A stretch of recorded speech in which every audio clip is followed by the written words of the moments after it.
Welcome to Untangling the Gospel. I'm Doug. We call what's described in Genesis chapter 3 as the fall, but that's misleading as hell. It is. Well, it might be okay for unbelievers to think of it that way, but for us believers, it's the story of our redemption.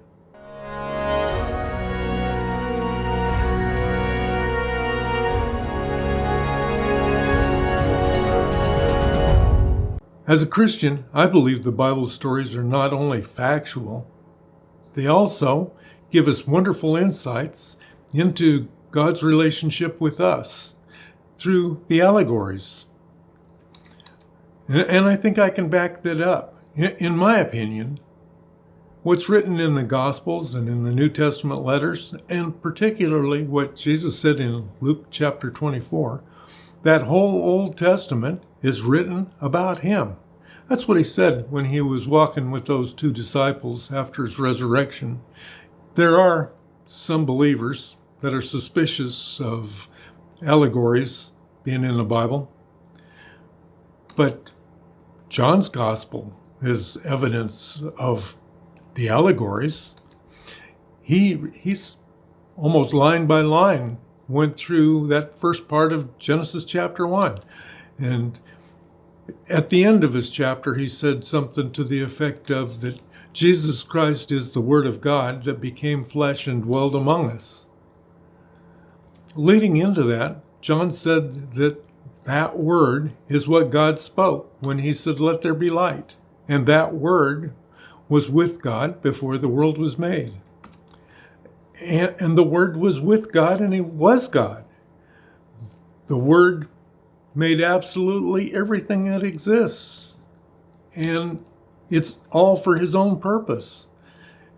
He says that Word is life, and that life is the light of men. And that the Word came into the darkness, but no one understood it. Nobody comprehended it. And the Word came to his own people, and they rejected him. And he finishes that up by saying, everyone who does believe that God's promised way is the way to life, he offers that new life, one that's eternal. High school English class taught me that metaphors and allegories both use fictional and factual stories to convey their point. Metaphors are usually shorter, like a paragraph long or so, but an allegory can extend through the entire written work. Well, that's what the Bible does. From cover to cover, it tells what God has done to make us aware of himself, and then to offer us his friendship along with that eternal life I keep talking about. Possibly the most misunderstood account in that book is the one of Adam and Eve. We tend to focus on mankind's screw-ups, especially our own. Well, like the one that they ate the fruit, that was the worst thing could ever happen in the world. Well, that's what I've heard from Christians. But that's missing the paramount point. Adam correlates to Christ, just as Eve correlates to the rest of mankind. Let me explain. Toward the end of that first chapter of Genesis is the description of God creating us on the sixth day. I'm sure you've heard the basic story for years, but I'll point out a few subtle yet really, really significant parts. It says he made us in his image and his likeness, and we were to rule over and subdue all of the plants and animals. Then he put that first human being in the Garden of Eden to cultivate it and keep it. All around were trees for fruit, and of course the two important trees were smack dab in the middle. Those were the tree of life and the tree of death. I call it the tree of death because he said the one that eats from this one will die. Before any thoughts of sexism grab hold, keep in mind there's a hugely important allegory taking shape. The next thing God did was to divide that being into two. The larger part was Adam, meaning man or male. The other part was smaller. She was woman, meaning female. Now he called her Eve, and she would be the mother of all of us. God said he made her because it's not good for man to be alone. She was to be his helpmate, and together they would become one flesh. That means they'd have the same purpose. They'd join together in their minds as to what was important in life. But for those two to be joined together, he would have to leave his father and mother. Well, then came the tipping point, one we all know about. It says that Satan questioned her understanding of what God's warning was. Well, she pondered what the fruit had to offer and decided it would be good for food and for beauty and for wisdom, well, the ability to judge for herself. So she ate some. Adam saw what happened, and he considered it. When she offered him some of it, he ate it too. Then God described what their future held.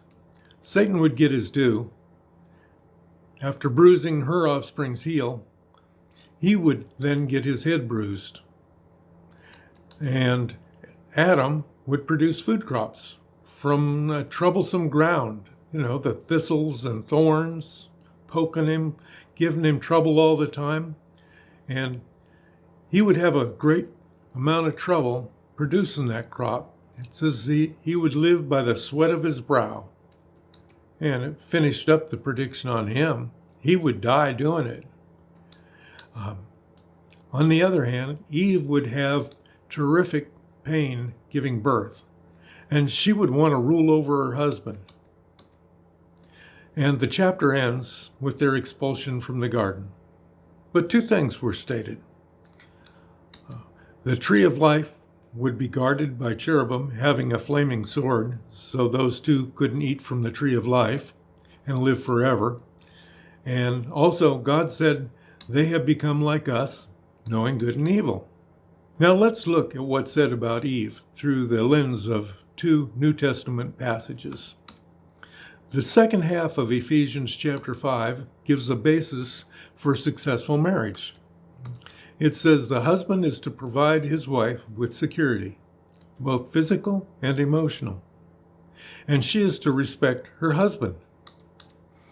That last verse in that section on chapter 5 says that Paul's addressing this to husbands and wives, but more importantly, that's allegorically, he's talking about the relationship of Christ and the church, his body of believers, the bride of Christ. One of the most publicized problems in our society today is that women, as a whole, haven't been satisfied with what men have provided, so they're attempting to take on that role themselves. Now, I'm not saying this is right or wrong. I just say it's what God predicted would happen. And following along with that Ephesians allegory, we people, the wife, aren't satisfied with the conditions of this world that God provided. And we're determined to change it according to our liking. And as a whole, we don't respect him. There's a lot of unbelievers. Another relevant passage regarding the woman is from 1 Timothy. It says that women will be saved through childbirth. That's been a controversial passage for as long as I can remember. But this Genesis prediction of Eve having trouble in childbirth, with contractions, then relief, then more painful contractions, then a pause, and then an extremely painful birth, is describing what goes on with us. As a child, we believed some of what the Bible said and attributed creation to him. Then as we grew and experienced troubles, we doubted that he even gave a damn about us. And then more again, we'd see unexplainable wonders in our own lives, and we took notice, and we became born again. We, that woman, is saved through the second birth. It's the one that Jesus talked to Nicodemus about when he said, you need to be born again. And Nicodemus asked, what do you mean? I have to crawl back in mom's womb? Well, that's in John chapter 3. Now let's look at what's said about Adam through that New Testament lens. In 1 Corinthians, when Paul is talking about the resurrection of believers, he states that the first Adam was a living soul, but the last Adam was a life-giving spirit. He uses the same name for both of them to show that the first is an allegory of the other. The physical facts about Adam directly correlates to the spiritual facts about Christ. That first Adam would have trouble growing a crop from the ground containing thistles and thorns. That miserable ground, yeah, it's really a reflection of our human soul. It's what Christ is cultivating, and that's what he's working in to get us to become believers in him. God put the seed for new life within each person to reckon whether we believe him or not. And until we become believers, he works within us, and he's constantly showing that he's trustworthy. Yet, we doubt much of what he says and what he does. That's evident in Jesus' parable about the 4 kinds of soil. I know he said it in 3 of the Gospels. It's for sure in Matthew 13. It says some of the seeds just shrivel up and die, or bird flies off with them, or some will get some return on it by growing a certain amount of crop, and others will be greater. Now, that Genesis chapter 3, that said that Adam was going to die trying to produce a crop, was talking also about the fact that the last Adam, Christ himself, would die to produce life within us. That's the allegory. Now, why did he leave his Father in heaven, come down here and save us? Again, it says, he wanted a like-minded helpmate. And here we were, right here. That tree of life that was guarded by the cherubim with the flaming sword, well, it's been here staring you and me in the face all along. That tree is the cross. At his Last Supper with his disciples before being nailed to the cross, Jesus said, "This bread is my body and this wine is my blood. Eat and drink." He was describing himself as being the fruit of the tree of life. And the cherubim with the flaming sword has been like a beacon of light shining into the darkness, beckoning ships at sea on how to come safely into port. And only those who want to remain in darkness wander around out there. To wrap this up, let me leave you with a couple of questions. Just think about it. If Eve was so terrible as to bring about our demise, eating the fruit that she was warned to not eat, why was the tree of life created before that? And I've said that Adam is a perfect but physically limited representation of Christ, and Eve was taken from him. Isn't that saying that we were taken from God himself with the hope that we would be rejoined to him to make us one with him? Now, if you want the answers, ask God yourself. He gave you his Spirit to communicate them to you. That's what all of 1 Corinthians chapter 2 is about. Him giving us his Spirit so that we can know him, even the deepest things of God, even his deepest thoughts. Well, that's enough for today. Until next time, remember to now and then stop looking down at your situation and instead look up and talk to the one who cares more for you than life itself.